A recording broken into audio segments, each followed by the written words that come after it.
Assalamu alaikum, APPNA members. This is Tariq Alam, member of the APPNA Communication Committee 2026.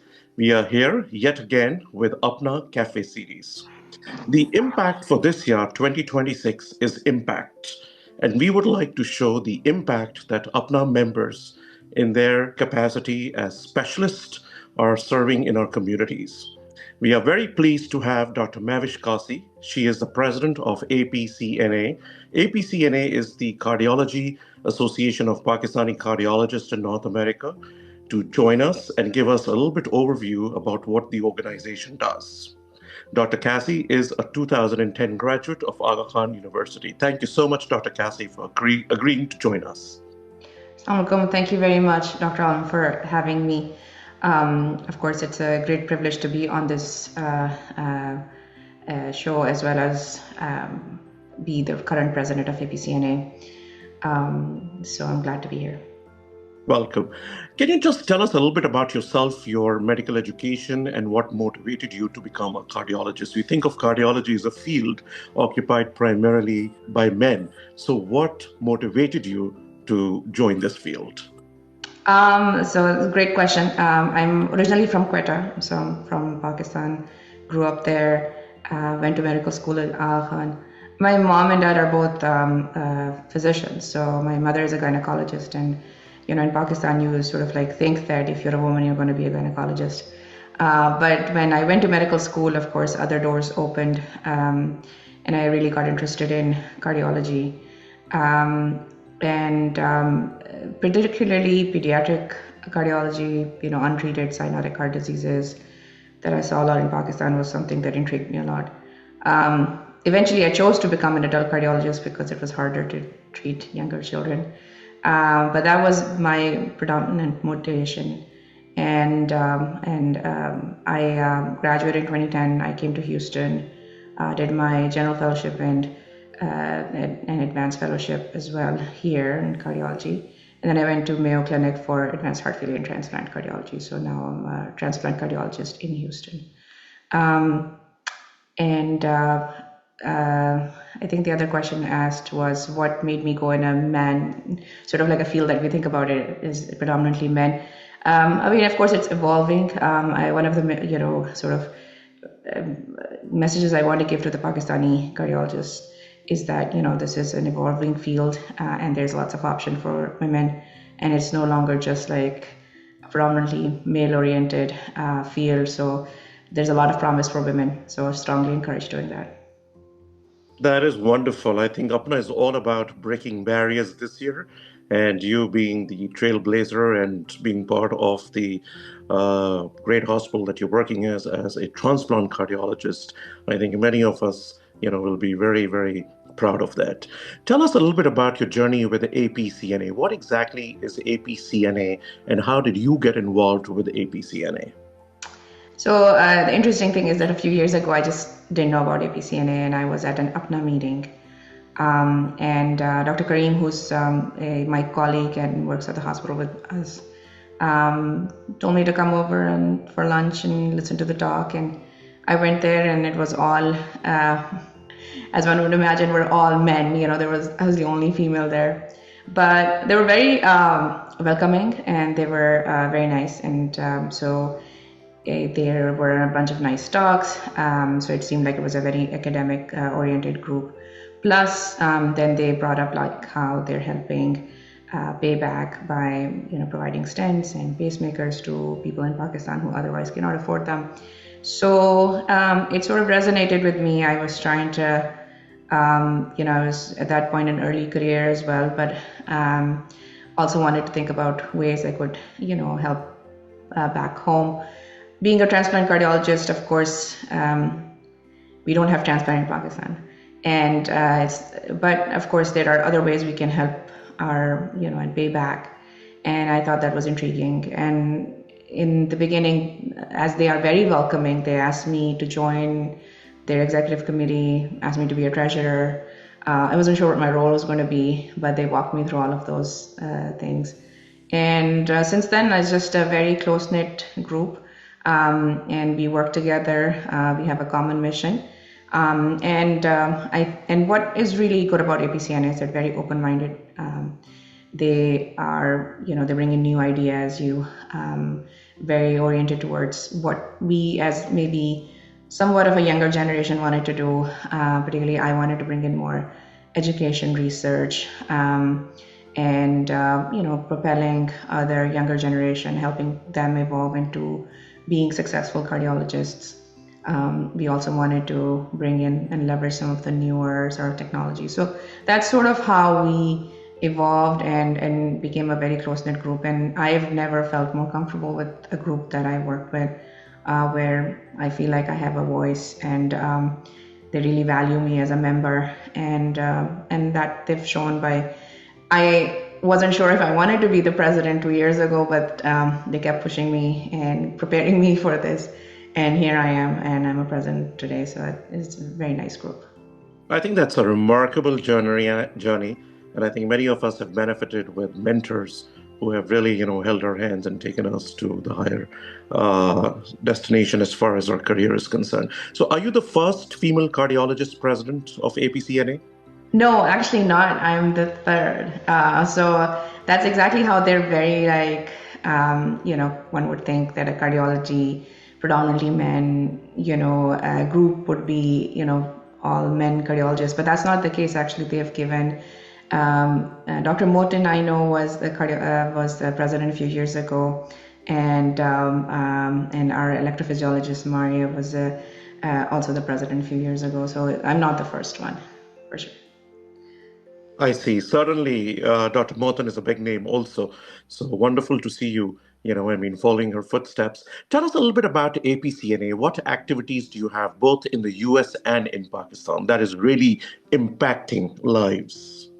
So we'll start off with like the bigger impact things that we do.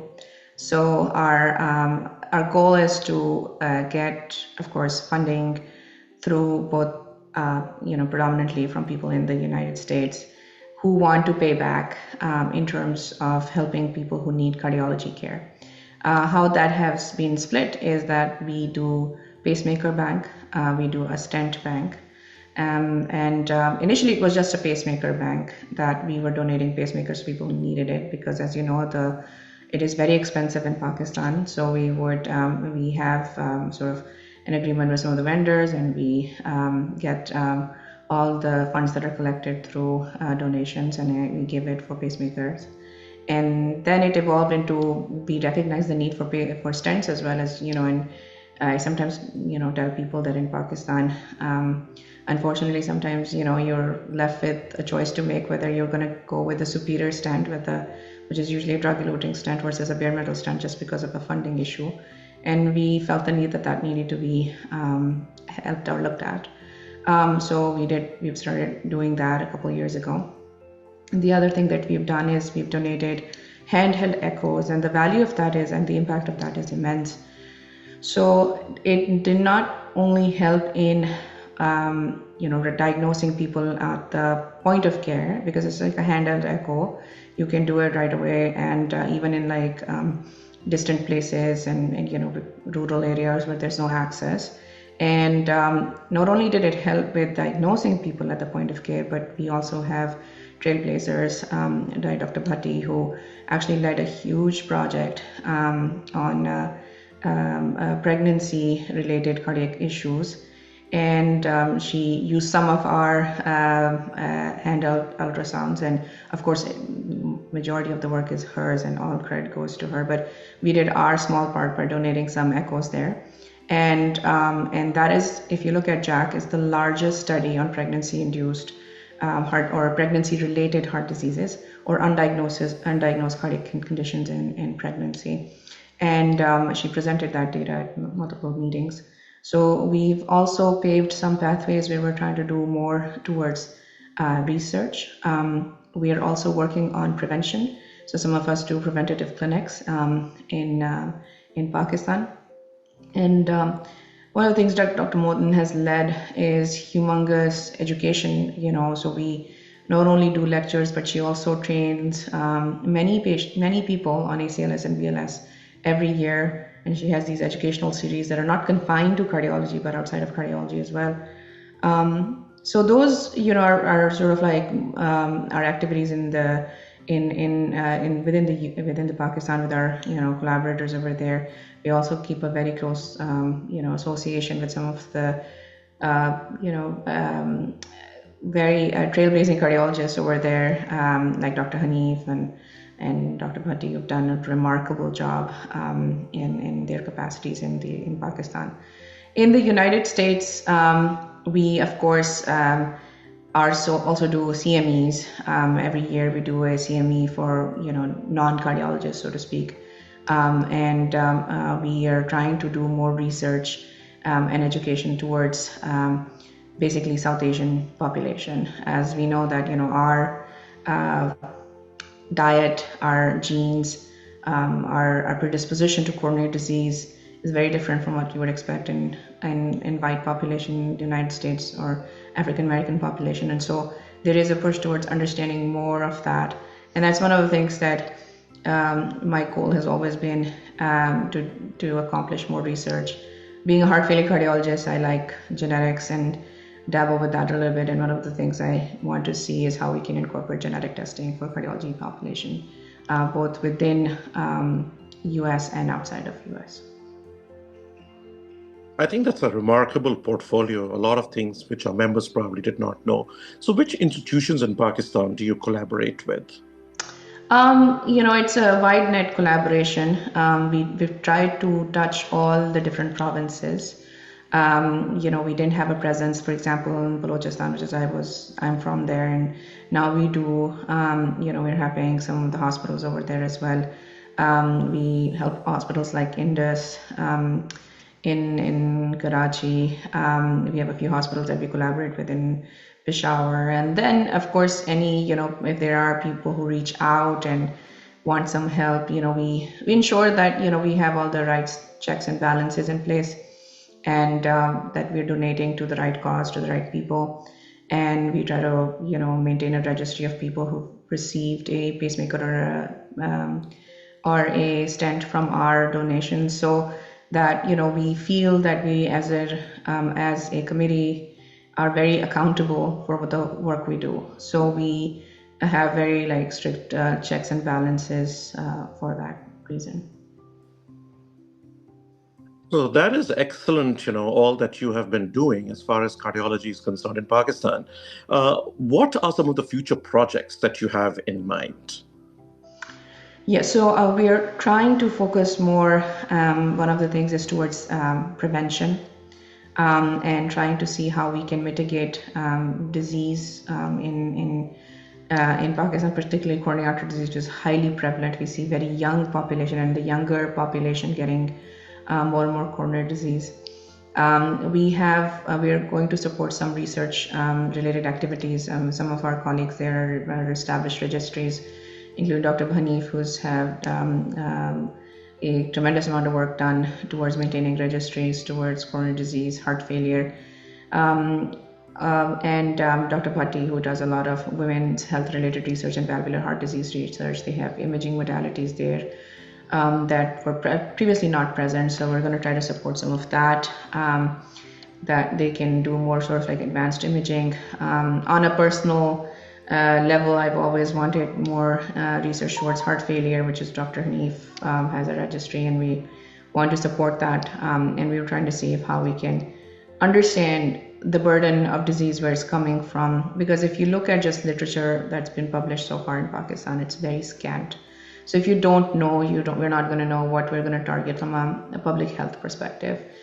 So that's one of the things that we want to do, because coronary artery disease, heart disease is the #1 killer. And the interesting thing is Pakistan is not just coronary artery disease, and the burden is increases at a younger age due to higher hypertension, diabetes.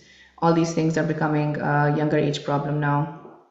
But we're also dealing with some other things like heart failure or non-ischemic cardiomyopathies, or things that you would expect need a more dedicated care, and trying to see how we can incorporate some, maybe, and that's just my aspiration, that clinical trials be available to the population in Pakistan, because that's something that lacks here. And when we don't have clinical trials, we can't even help patients who need that help otherwise.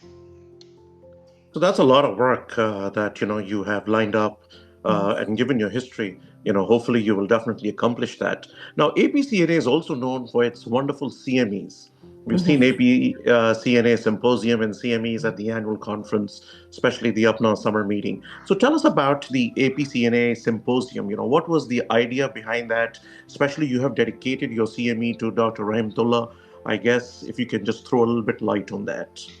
Yeah, so as some of you may know, that Dr. Ahmadullah had a very distinguished history.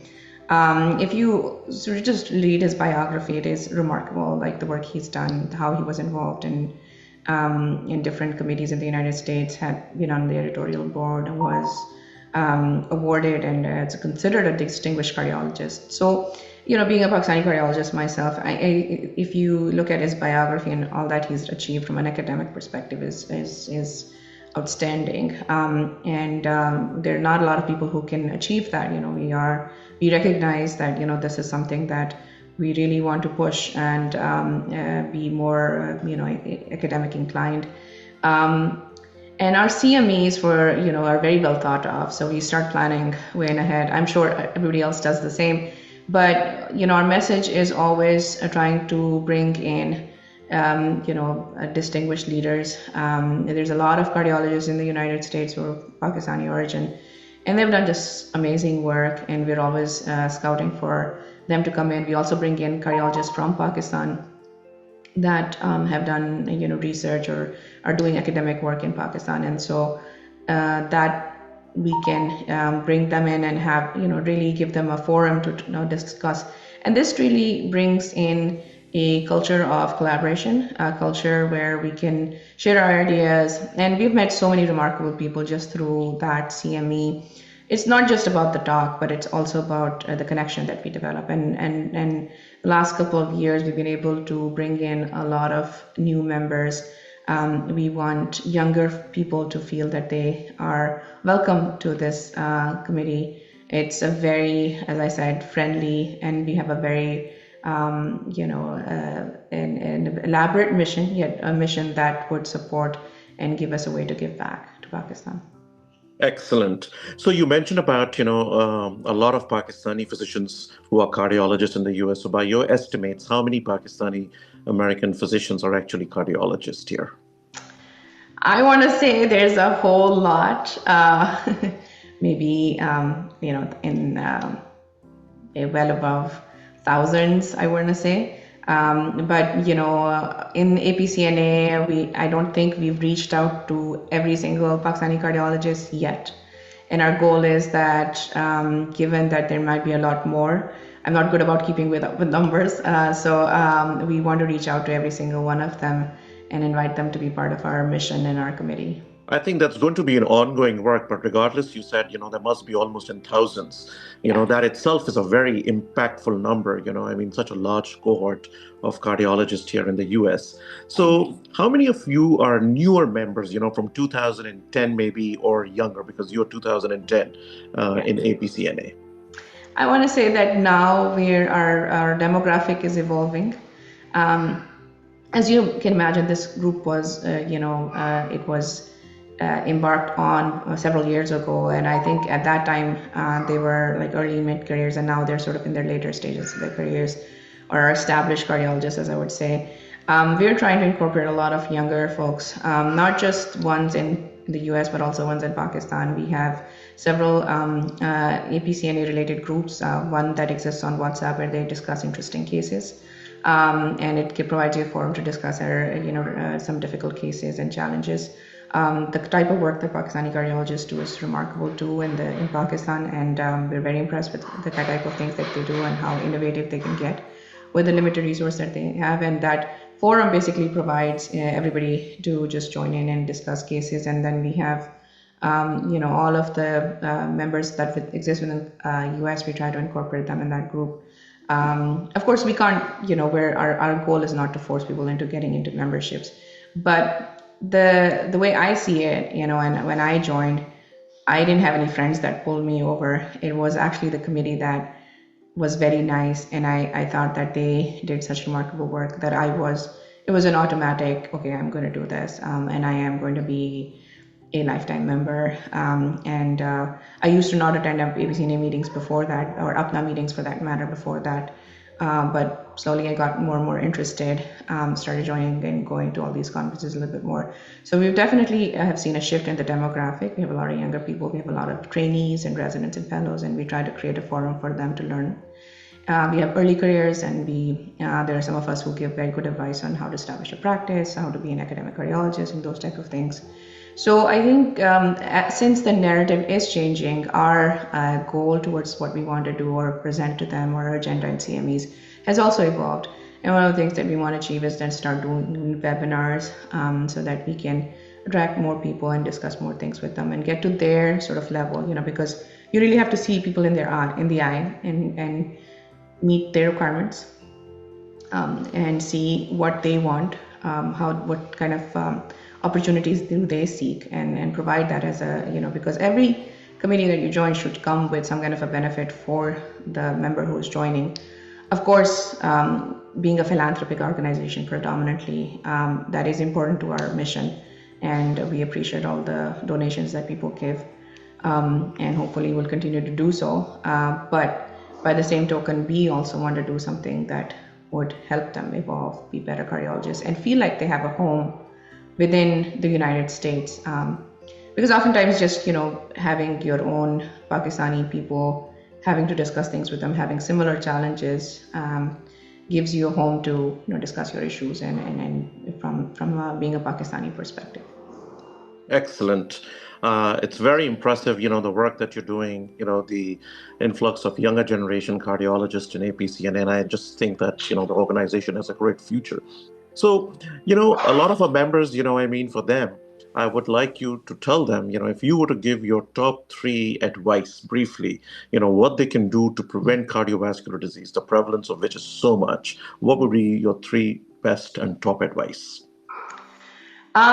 So first of all, I think that in the last couple of years, something that I have learned I would like to share, is that number one, one of the things that we are very predisposed to is insulin resistance. And our insulin resistance is much different from an average, for example, a woman who's white, who's my age. We are very resistant, and we develop insulin resistance earlier on in life. And the way to mitigate that is to understand what would raise sort of your glycemic or your glycemic index on high glycemic index foods.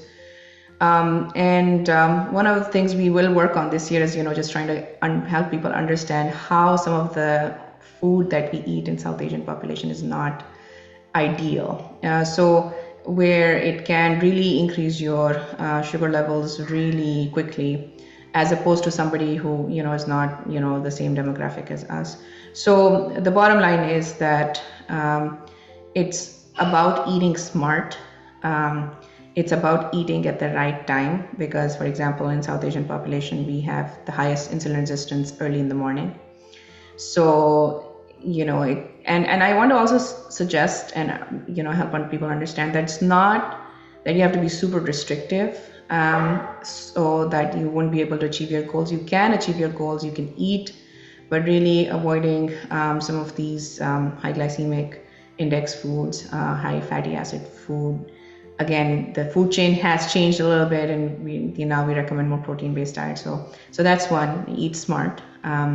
Number two, if you even exercise for like 10 minutes, 15 minutes, like there's a study that recently showed that 10 minutes of exercise still has substantial gains, and that 10 minutes could be anything. You could be just doing marches and standing up, and growing up in Pakistan, I feel like we have a lot of excuses to not exercise. So I think that should be, and it just be one of the things that I recently have started doing is that after every meal I walk around, and that really helps cut down whatever you've eaten. Your sugar will come down quickly after that, and so a lot of that high carb will convert to fat. So I think that's very important.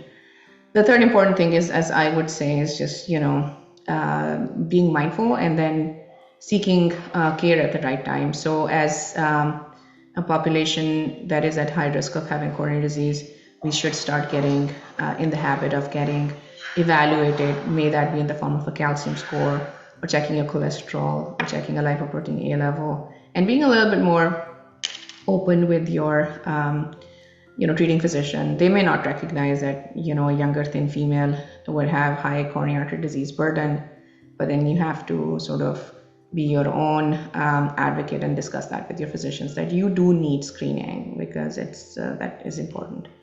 So those would be my three big ones. If I wear my genetics hat, I guess I generally want to say this, is that in Pakistan, there is a huge burden of genetic diseases, and we really honed in on autosomal recessive diseases because of consanguineous marriages. So I think that was just my fourth message, that we are creating a population of very highly recessive diseases. So just be mindful of that and have an open mind, when you're having discussions about marriage and so forth. That's a great advice, especially, I mean, the food that we eat at our events and social gatherings. But I think that's going to be a paradigm shift. Let's hope for the best. Yeah. Yes. So, any final advice that you would like to give to our members, I mean, who are watching this episode, who've never really been exposed to APCNA president talking to them? So, any final advice? Yeah, I mean, I'd say that my final sort of words would be that APCNA has just been a remarkable group, and they're sort of not very overtly out there telling everyone what the good work they're doing, but they really are doing a very remarkable job. I'm, of course, now representing them. I serve as a president. That's exactly what I'm here to do. It's a very sort of their philosophy is very open-mindedness, trying to accomplish things from all these aspects, as I mentioned: philanthropy, research, and education. There are sort of no hidden agendas. There's no political agendas. Everybody gets to be a president at some point in time, who's part of their elective, the executive committee. So we're really more than welcome to have people come in. Recently, we're trying to change sort of like the face of APCNA2 we'll have a new website pretty soon, which we're launching, which has a completely different look. And we're open to new ideas. We really do appreciate, people being motivated towards, if they have either zakat or non-zakat funding to help people in Pakistan. And what I really want to just say is that we consider ourselves very sort of as gatekeepers for all of this funding that comes in, and we are very accountable for what we do and towards all the Pakistani people that we help. So that would be sort of my message, that APCNA is there. We're here to help, and we're really here to push a novel agenda, ahead of us, and it's an evolving group and also very nice. Well, thank you so much, Dr. Mahwash Kassi, for your time. We really appreciate showcasing APPNA members, the impact that our Pakistani descent cardiologists are making in the US. Thank you so much once again. We truly appreciate you and your entire team and your entire organization. Thank you very much. Thank you.